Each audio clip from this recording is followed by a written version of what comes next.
Logic. It isn't long before Jupiter reaches the house with you in tow. You're a bit exhausted by now thanks to the sudden flipped schedule, the scare with Pin, the deadly puzzles, and now being dragged through the forest by Jupiter. It took a lot of magic concentration to hold your body together, so Jupiter wouldn't accidentally rip your arm off. Jupiter kicks the door in and rushes inside while still holding your hand. We must quickly gather the materials for puzzle making, he explains excitedly. Okay, where are they? You ask while looking around. Mars shambles inside with a relaxed smile on his face. Hey Pap, why don't you give YN a tour of the place, while you gather your supplies? Excellent idea, brother. Come YN, let me show around our humble abode.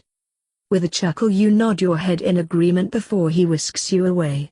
Up the stairs you come to a hallway with the same chocolate brown walls as downstairs and the same blue carpet. On the wall is a picture of a single white bone. Jupiter said, "It reminds me of what important in life." In the back of the hall under the window was a small pile of socks with sticky notes on them. Across from the stairs is the bathroom. Jupiter waits by the bathroom door while you explore it. It's your average-sized bathroom, with a sink, bath, shower hookup, a toilet, some towel racks along the wall, and a humper in the corner. The walls are light blue while the floor tile was a dark brown, with an orange rug in the middle of the floor. In the shower you spotted different kinds of soap specifically made for monster bones.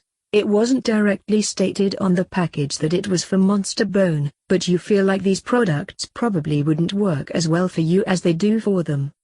You also notice some shampoos and hair conditioner in the showers. Skeletons don't have hair? Or do they? You immediately shake your head of such thoughts before your mind goes any further into the gutter. Deciding that you looked around enough, plus it feels weird to look at their hygiene products while Jupiter is in the doorway. Don't want to come off as a creeper after all. You head to doorway where Jupiter is still waiting for you with a patient smile on his face. Are you finished looking at the bathroom? Giving him an affirmative nod, he leads you to the first door on the right. He informs you that it's Mars' room and as such you will not be entering, but he ensures you that it is very messy in there. The room across from Mars is the guest bedroom for when they have guests over. Too bad they never have any guest. But he assures you that it's ready for when they do have guests over. You really wish you could use the guest room now. Well, you could. You've slept in a bed just fine before. However, seeing as to how you only gain energy and nutrients via absorption and the hectic day you had so far, sleeping in the ground is probably for the best. The guest room is a simple setup, same color walls and carpet as the rest of the house. A queen-size bed was in the middle of the room under the window. The bed was neatly made and ready for anyone to sleep on it, although it looks like it hasn't been slept in at all. On the left side of the bed is a desk with a lamp on it next to a bookshelf stacked full of books. The right side has the dresser and wall closet. Despite not having anyone living here, it looks clean. Jupiter must clean in here regularly. The next stop on the tour is Jupiter's room. The door has caution tape on it along with various human, road signs, including a stop sign, and some reflective tape. Jupiter opens the door and proceeds to enter his room while waving for you to follow. He stands in the middle of room while he lets you explore. In the corner of the room by his door is a box of bones. Across from them is a run-down and very outdated computer. Next to the ancient computer is his closet where his clothes are neatly hung. He doesn't have many and most of them seem to be in the wrong size. On the other side of the closet is a bookshelf filled with complex puzzle manuals and children's books. He points out that one of his favorites is Advanced Puzzle Construction for Critical Minds and Peekaboo with Fluffy Bunny. It's actually pretty cute that he still likes children's books and isn't afraid to admit it. On the wall next to the bookshelf is a pirate flag. Hey, where did you get this flag? Oh, that you and I got it for me. She found it at the bay. He explained in what could be considered a whisper by Jupiter's standards. He looked downcast as he stared at the floor, shoulders sagging just a bit. Things must not have ended well with whoever this Undine person is. Wanting to get his mind off Undine, you point to the action figures on his desk. These are some really cool action figures. You hope this is enough to divert his attention. He perks up a little as he gives you a soft smile. Ah yes, my action figure collection. A great reference for theoretical battle scenario. Awesome, maybe later we can plan out different battle scenarios together. He stares at you in stunned silence of a moment before he seems to find his word again. Why, you mean IT? Sure, it sounds like a lot fun. But we still have to make those puzzles. Gasp. You're absolutely right, and we have no time to lose.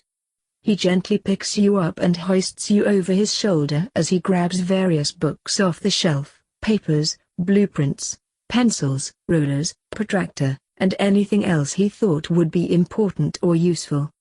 You point out to him that he may be carrying you, but you can still carry stuff as well, so now you ended up in an interesting position. You're still draped over his shoulder, but now you are carrying the lighter load of papers, pencils, rulers, and so on. As he leaves his room, you notice his red race car bed and hope you might find a chance to sleep in it one day. Jupiter, now in a hurry to make puzzles, decides to quickly finish up the tour. Across from Jupiter's room is Dust's room, which you don't enter, but once again you are informed that it is also very messy. He carefully runs downstairs, partially because he's carrying you but also because some parts of the stairs are brittle and rotting. Once downstairs, he shows you the living room, which consists of a green couch sited across from the TV. Between the couch and the TV was a fairly long coffee table that had a couple of coasters on it. Next to the couch is a small table with a stack of books on it, that appear to be joke books and physics books. Along the wall is a long table with a rock on a plate next to a jar of sprinkles. He informed you that it is Mars' pet rock that he doesn't feed. Next to the TV is another pile of socks with sticky notes attached.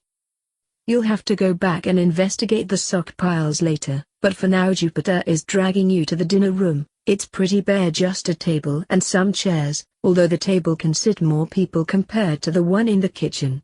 Under the stairs is a door that leads to a tiny room with the washer and dryer hookup. Now that you've seen everything, he rushes back into the living room and places the stuff on the table before gently placing you on the couch next to him. As soon as you two got settled on the couch, Mars entered the room with a plate stack full of hot dogs. He hands an empty plate to Jupiter and lets him take a couple of hot dogs. He's about to offer you some before he remembers you can't eat. I am very impressed, brother. For once you took the initiative to do something other than sleep. Hey, thanks, bro. Frankly, I'm impressed as well. You may not be able to eat, but you can still pun. Wait. Jupiter says cautiously, as if he knew where this conversation was going. Oh geez, kid. I'm just trying to catch up to my lil bro, he says, while trying to control his mirth, shoulders shaking a bit with his restrained laughter. No. You must have worked really hard then. Your bones begin to rattle lightly against each other as you make your pun. Mars' eye light gets brighter as his smile turns genuine. Please stop. To be frank with ya, it was boiling in there. Oh my gosh, that was the worst. Your bones clank together rhythmically as you laugh, and Mars chuckles along with you as he tries to catch his breath to speak again. Hey, I don't know, you seem to be relishing it to me. Enough already with these horrendous puns. He yells while putting his foot down in an attempt to look stern. Oh come on paps, I thought that was a real. Sans. Don't. You. Dare. Wiener. His eyes are filled with childish mirth, as his cheesy grin widens, threatening to split his face in half. Jupiter releases an ungodly shriek as he stomps his foot in annoyance, hiding his face in his hands as he tries to hide his smile that peeking through. You and Mars burst out laughing, unable to contain your laughter any longer. Mars is hunched over while he clutches his sides, navy blue tears appearing in the corner of his eye sockets. While you're on the floor, knees pulled up to your chest as one arm wraps around your body and the other bangs against the floor. That was just too good, and Jupiter's reaction was too perfect. It takes you and Mars a couple of minutes to calm down from your laughing fit. Jupiter crosses his arms and looks away from us with an exaggerated huff. Looking closely, you can still see what appears to be a relieved smile on his face. Mars straightens himself up and wipes the tears away from his eye sockets before helping you off the floor. You graciously accept his hand and pull yourself up before plopping down on the couch once more. Bones still rattling a little from your laughing fit. "Are you two done now?" he asks. "Yes, I believe so." "Good. Now brother, if you don't mind, we have much to work on." "I gotcha," he says as he grabs the plate of hot dogs. Meet up with Dust and help him out with the traps. "Be back later," he says as he heads for the door. "Very well brother, do try to be back before dinner." Mars nods in reply while looking back at you two. "Okay, and be safe." You sign, glad to have caught him before he turns and walks out the door. He seems a little caught off guard by your statement as a light blush appears on his cheekbones. "Yeah, be back later." With that he closes the door.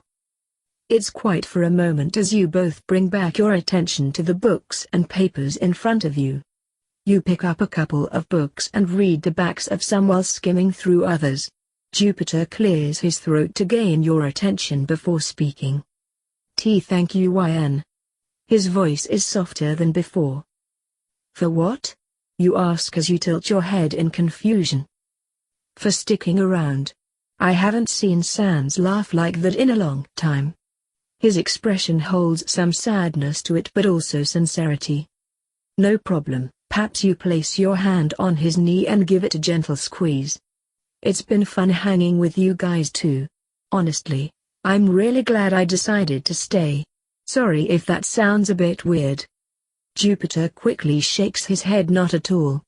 We're thrilled to have you here," he reassures with a vibrant light orange blush on his cheekbones. You can't help but giggle a bit at his nervous behavior. He looks cute when he blushes, might have to get him to blush more often. "Come on, let's work on your puzzles, shall we?" You've been working on puzzles with Jupiter for about an hour now and it has not been easy. You ended up spending most of that hour trying to convince Jupiter to pick a non-deadly puzzle. He would instantly go to the more life-threatening puzzles, to which you would point out a less deadly option. He usually agrees that it looks fun yet difficult at the same time.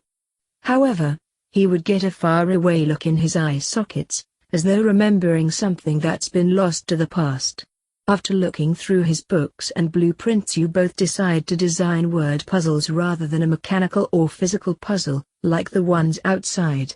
This change of pace was greatly welcome, as it seemed to help him focus on fun and challenging puzzles rather than deadly ones.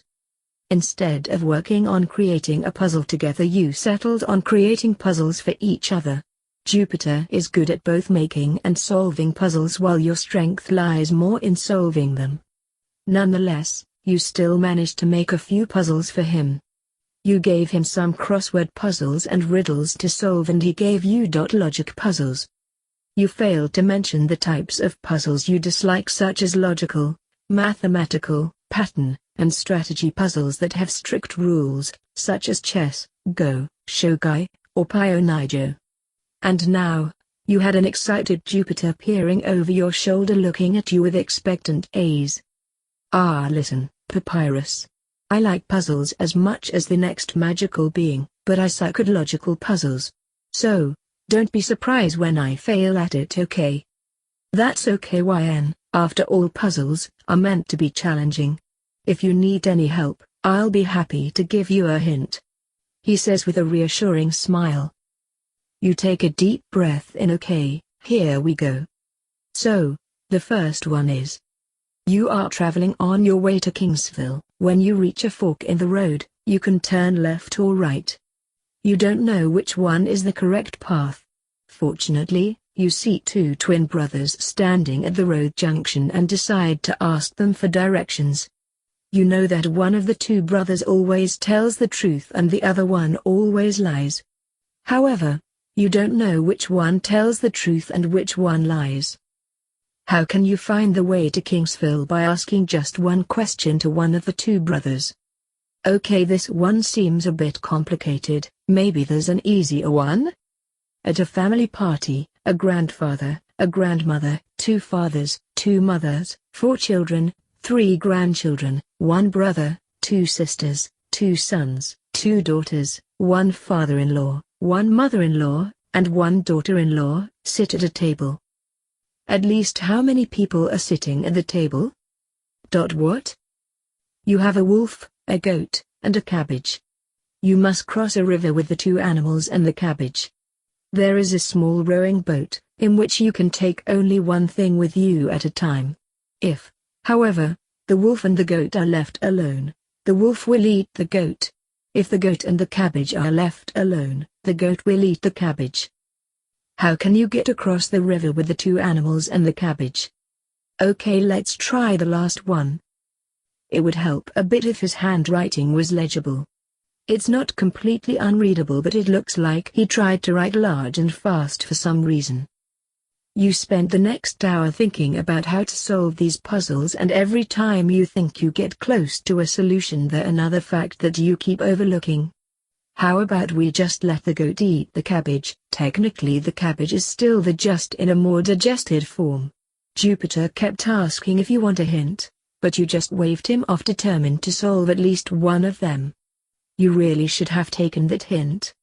Glancing over at Jupiter, you see that he is holding your last riddle in his hand at arm's length as he squints his eye sockets. He's been doing that a lot since you started, and it's not just your writing. He had a similar problem with reading the puzzle books as well. You gave him some crosswords and riddles to solve, none of which were particularly difficult. At least it shouldn't be for him based on these complicated books he reads. However, it's taken him a while to solve them. Maybe he has poor vision. You tried to help him in subtle ways by asking if he can't read your poor handwriting, but he assures you that your handwriting is rather beautiful while a light blush graces his cheekbones. Maybe you can give him some glasses once you finish a puzzle. Metaphorically sighing deeply, you sign, "Okay Pap, can I please have a hint on the last puzzle?" He perks up at this with renewed interest as he puts down your riddle. "Remember, you don't have to travel alone," he explains before chuckling in anticipation.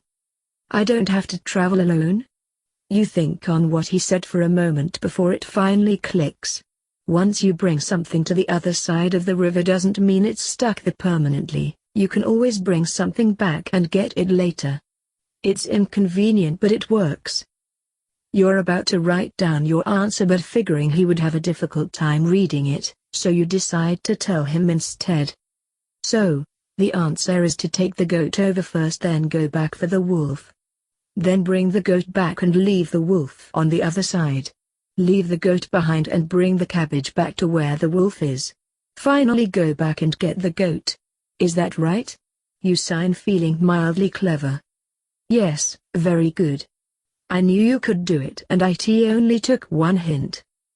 Thanks Paps, but I think I'll leave the rest of them for later. I've never been good at logical puzzles, you know. Stroking his chin, he considers your suggestion, and while I'm sure you could solve these puzzles if given the time. Yeah, lifetime. I will respect your decision, and maybe next time I can pick out some puzzles that play more to your skill sets. He suggests with a hopeful smile. Definitely. This was super fun, it gave my brain a real workout, you say with a chuckle as Jupiter laughs along with you. By the way, before you finish that last riddle, I have something I want you to try on. Is that cool? Why, of course, YN. What is it? You pull out several glasses cases out of your bag and place them on the table. Carefully opening them up and taking the glasses out, for easy access. Then making sure to bring out a regular mirror, you place it on the table as well. Here we go. I noticed you seem to have some trouble seeing things that are close up. So how about we try on some glasses and see what fits for you? Jupiter is quiet for a moment. He quickly shakes his head, giving you a firm nod.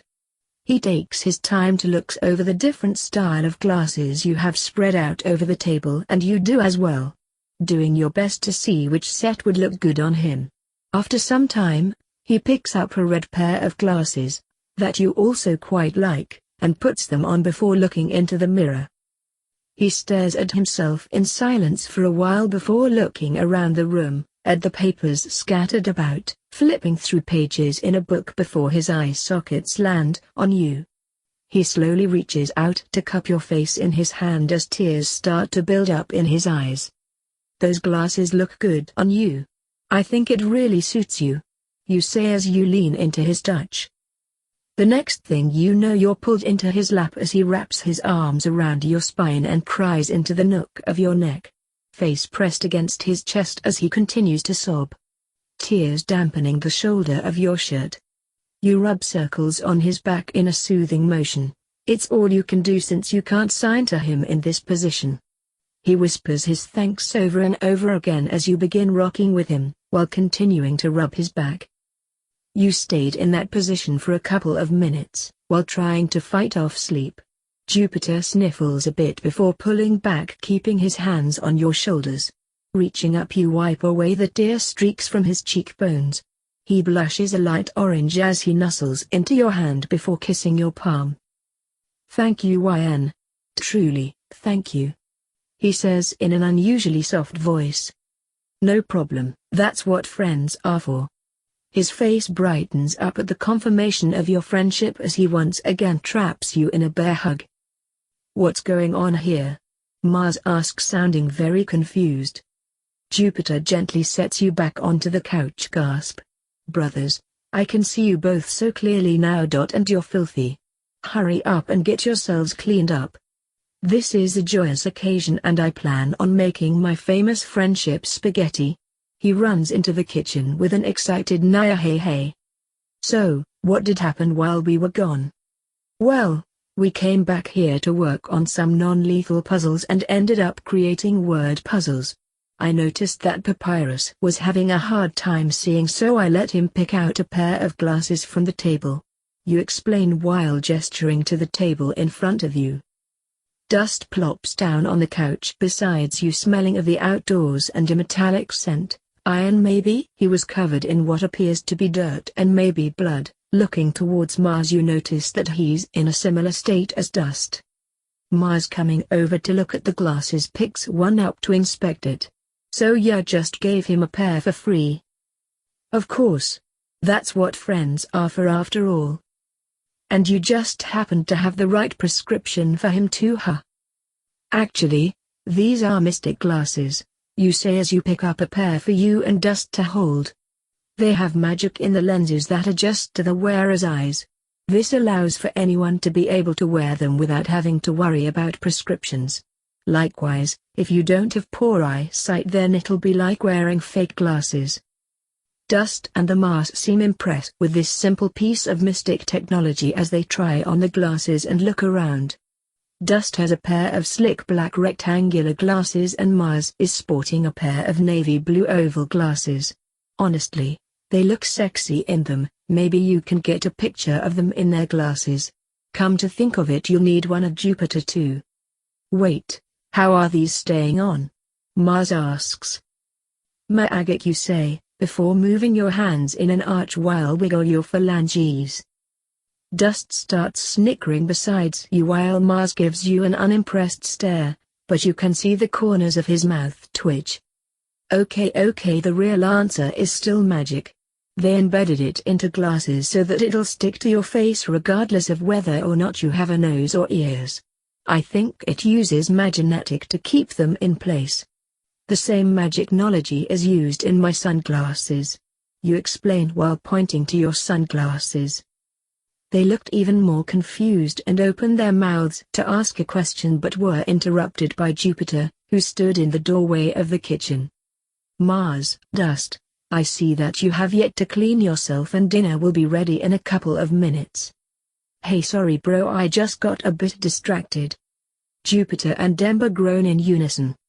I see what you did, the Dust adds. Bruno reusing puns. You sign with a chuckle. To be honest, though it was pretty good, says Dust. Of course, you would find it humorous. Hey, don't tell me that didn't tickle your funny bone, asked Mars. I thought it was a real rib. Nyaho-ho-ho, Jupiter cries out. This is a fate. Worse than death. Ember states in despair. Oh, come on, it's not that bad, although I will admit it was quite spectacle. The dot was horrible. You are smiling. I am, and I hate it, states Ember. Mars and Dust have been cracking out skeletons puns until Papyrus unleashes an unholy scream that could rival a banshee. Can we please continue on with our lives? And stop with these horrid puns? Please. Yes. I second that notion. All right. But first, I know you guys said you were going to check the traps, but for what? What are they there for? There was a beat of silence until Mars spoke up through gritted teeth. Animals. We use them for hunting. And for capturing trespassers. And not that we've had any before you, that is. Jupiter reassures you. Yeah. We mainly use them for hunting. Well, that made sense as to why all the puzzles were deadly then. So, do all monsters use puzzles to hunt? There is another beat of silence as the joy seems to leave everyone, only to be replaced with nervous and judgmental stares. No. Traditionally, monsters use puzzle for fun, to test family and friends. They would often give a puzzle as a gift, a way to apologize, or even used as a way to propose. Mars explains while not fully meeting your eye sockets. That's right, YN. Puzzles are a very important part of monster culture. Not only have they been used as a fun way to bring monsters together, but it can also be used to defend us against attacks. Yeah. Things got kinda bad where we came from. Puzzles became more of a hunting method and a way of survival more than something for fun and amusement. Oh. It's kinda like questing for mystics, but it seems to have taken a sad turn. Well, I'm glad we got to work on puzzles together, Paps. And you guys aren't underground anymore. If you want to keep using puzzles as a form of hunting, that's fine, but I wouldn't mind just having fun solving and creating puzzles with you guys. You try to give them your most reassuring smile as they look at you with varying degrees of shocked expressions.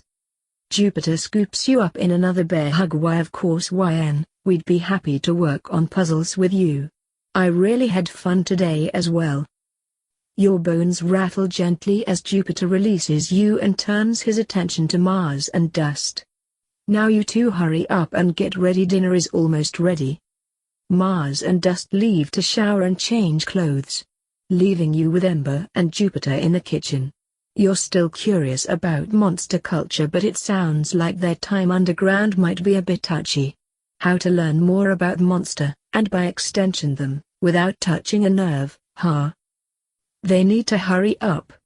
We're about to miss my favorite show with all their boondoggling. Jupiter can't see it, but Ember nods in agreement. Favorite show? Yes, Metadon. Metadon. Jupiter and Ember exclaims at the same time. Metadon? Who's that? Gasping dramatically rather than actually saying gasp. Metadon is a famous monster and my favorite sexy rectangle. Metadon is not only an actor but also a model, chef, and singer. He is truly the star of the underground. He is truly the star of the you underground, they say at the same time. Jiggling slightly as your bones rattle gently. Guess I'll have to watch some of his work then. Yes. Gasp. He seems to realize something as he brings his hand to his cheekbones with an expression of pure glee. We can have a Metadon movie marathon. I'll go prepare the living room while we wait for my lazy brothers. And with that he runs out of the kitchen to prepare. Jupiter had finished preparing the room for movie night. Dinner for three were placed on a coffee table, along with a large bowl of popcorn, within a giant blanket fort. The floor is covered in a ridiculous large amount of pillows and blankets. Chairs from the kitchen were brought in to hold up the roof of the blanket fort along with the couch. Truly the perfect place for a movie marathon and a nap. You were firmly tucked into a blanket in the pillow fort, reveling in the supreme comfort of it all. Jupiter and Ember were talking excitedly about Metaton, to you of course, not each other. They can barely wait to see your reaction to the masterpiece that is Metaton. As soon as Mars and Dust enter the living room, Jupiter rushes them into the blanket fort and sits them down in front of their respective plates. You noticed that they were still wearing the glasses, must have forgotten to take them off. Speaking of forgetting to take things off, you take off your sunglasses since you don't need them for now. Jupiter is excitedly preparing the movie, so you don't want to interrupt with your request, but... Hey Ember, do you think you could somehow get me a picture of everyone wearing their glasses? You ask, feeling hopeful. You know he can't physically take their pictures, but maybe he can convince Dust to take a picture of everyone and then send it to you or something. If not, you can always do it yourself tomorrow. He stares at you for a moment before responding, of course. Just leave it to me, the great and spectral Ember. Ha ha ha, thanks Ember. You catch Dust staring at you with a questioning gaze, but you know he'll find out sooner or later, so you ignore him for now. Once everyone is situated and comfortable, the movie marathon starts. You ended up sitting in Jupiter's lap with Dust resting his head on your right shoulder as he sleeps and Mars on your left doing the same. Although he wakes up every now and again to either telepun or make a comment on the movie. Ember has made himself comfortable in your lap, to which you're thankful that Dust refused to let you hold the popcorn, or else that would have been awkward. Metaton has a wide variety of movies, from comedy, to romance, to musical, mystery, action and adventure, and even horror. Most of them were pretty bad, especially the mysteries one. It was easy to spot who the culprit was within the first 30 minutes of the movie. Even Jupiter and Ember had to admit that despite the many talents of Metaton, mysteries and horror weren't his strong suit. He mainly excelled in romance, drama, and musical, which made for a very emotional time when you watched one of his newest works that was a combination of all three. Between each movie you would take a break and hold a very in-depth conversation about the pros and cons of the movie. Now you weren't a movie buff, but you could still hold conversations about obvious plot hole and characters acting out of character. It was reassuring to know that despite Jupiter and Ember being huge fans of Metaton, they still acknowledged his faults instead of seeing him as a perfect being and chewing your head off for even trying to point out a flaw in his movies. You couldn't really tell if Mars and Dust dislike Metaton and that's why they were asleep, or if this blanket fort was just too effective. After you started pointing out random people, monsters and events happening in the background, Mars and Dust both woke up and started paying attention to the movies. Much to Jupiter's dismay, the three of you began pointing out people with funny hats, that person who somehow managed to be in every scene, a tree that was actually a cat monster dressed up as a tree, and so on. It started to become a game on who could point out the weirdest thing in the background, and to everyone's surprise Jupiter even played along and occasionally won. You managed to win a couple round, which may or may not be thanks to a certain skeleton ghost. To which Dust was quick to whisper in your ear, "Whole dirty cheater," with a teasing smile. It sent a pleasurable shudder down your spine that you really hope no one noticed. It was getting late. Jupiter, who by now was already changed into his spaghetti pajamas, had fallen asleep. Honestly, you were going in and out of sleep as well. Today was a bit too hectic with too little sleep, from the early wake-up call, to the puzzles, and now a movie marathon. It's been a long day. Fun, but long. Looks like you're going to be forced to go to the daytime schedule while you're here. You hear hushed whisper going on above you before someone scoops you up in their arms. It's either Mars or Dust, but you can't really tell who it is. You're far too lazy to try and far too tired to care. You snuggle up into the chest of whoever is holding you as your bones gently clank together. The Sam's holding you stops for a bit and tenses up before continuing to walk again. Soon you feel the cool night breeze brush across your face as you're being carried out the house. You're gently lowered to the ground as though your glass that'll break at any moment. You start to unconsciously sink into the ground where the arms around you tighten a bit before reluctantly letting you go. Before your torso disappears into the ground, he leans in close, whispering a thank you in your ear hole before letting you disappear beneath the earth crust. I'm glad you enjoyed that video/gameplay. Just remember to hit that like button, subscribe to the channel, and leave a comment down below. Until next time, goodbye!